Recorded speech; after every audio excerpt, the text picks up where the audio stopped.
په پاکستان کې د مذهبي اقلیتونو خلاف او په ځانګړي ډول په دې وروستو کې د فیصل آباد جړانوالا کې د عیسوي عبادت خانو او کورونو د سوځولو په ترڅ کې عیسایانو او سیکانو سپریم کورټ ته خواست کړي چې په خیوات کې د اقلیتونو جون خوندي کړي شي. سیکان وایي چې د مذهبي سخت دریزو لخوا د خدبي وجنو لکبل د دوی د خلکو په سونو کورنۍ د خیوات نه بخره نور ثبوته په کډه کولو مجبور شوي دي. د پنجاب د فیصل آباد ښار ترڅنګ په جړانواله سیمه کې د اگست په 14 نیټه وروسته په 14 نیټې وروسته خغې د عیسایانو عبادت خانې او کورونه سوځول شوي چې د عیسوي ټولنې په ځینو کسانو باندې د قرآن او پیغمبر اسلام د سپکاوي تورونه ولګول شول. دغه مخال پارېدلو مسلمانانو په بېلابېلو سیمو کې د مسیحیانو آبادۍ پناه کړې او د هغوی یو شمېر کلیساوي او کورونه هم سوځول شوي وو. د جړانوالا د اقلیتونو د تحفظ په اړه سپریم کورټ کې د اورېدنې په مخال عدالت د پنجاب پولیس مشر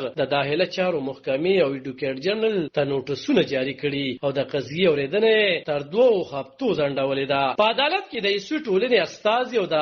امپلیمنټیشن مینارټي رایټس فورم مشر سیمول پیارا خواست کړي چې دوی ته باید ښکاره کړي شي چې په صوبه کې حکومت د اقلیتونو د حفاظت لپاره څه ګامونه پورته کړي دي. سیمول پیارا وایي چې د مذهب د سپکاوي قانون څخه دوی ته هیڅ مسله نشته، خو باید د دې ناسم استعمال مخه ونیول شي او هغه خلک ته په ګوته کړي شي او سزا دې ورکړي شي چې د دې ناسم استعمال کوي. سپریم کورټ د جړانوالا پیښې په اړه د مشترکه تحقیقاتي ډلې ریپورت هم غوښتی دی او د پنجاب حکومت ته ویلي چې ابتدایي ریپورت ته خواست کوونکي ته هم ورکړل شي. بل لوري ته اسلام آباد کې د مذهبي اقلیتونو د حقوقو غیر سرکاري کمیشن په کانفرنس کې د یو متفقه قرارداد د لارې غوښتنه شوې چې په پاکستان کې د میشتو عیسایانو او نورو مذهبي اقلیتي د عبادت ځایونو تحفظ دی باوري کړی شي. د کانفرنس په اخر کې جاری کړی شوی اعلامیه کې ویل شوی دی چې د فیصل آباد په جړانواله کې د تیرې میاشتې د بوګنون کې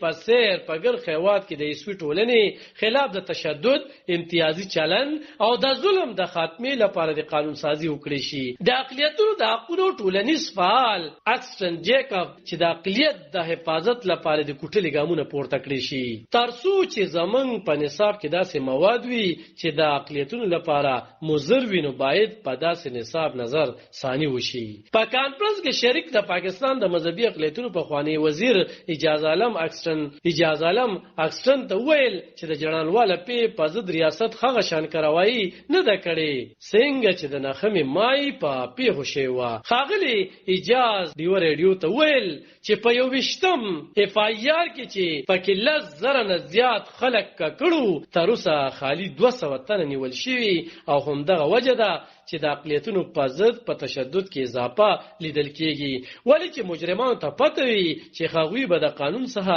بچي. په کانفرنس کې ویل شوي چې په پاکستان کې د مذهب د سپکاوي په حواله د خوري شوي یری برعکس پیدا شوي صورتحال د مخنیوي لپاره باید د خیوات امنیتي ادارې هم خپل کردار ولوبوي او غوښتنه یې کړې چې د جړانوالا په پیښه کې د غفلت مرتکب پولیس چارواکو خلاف ته هم د قانون سره سم ګامونه پورته کړي شي. علب خان شیرپو دلبر نیوز 4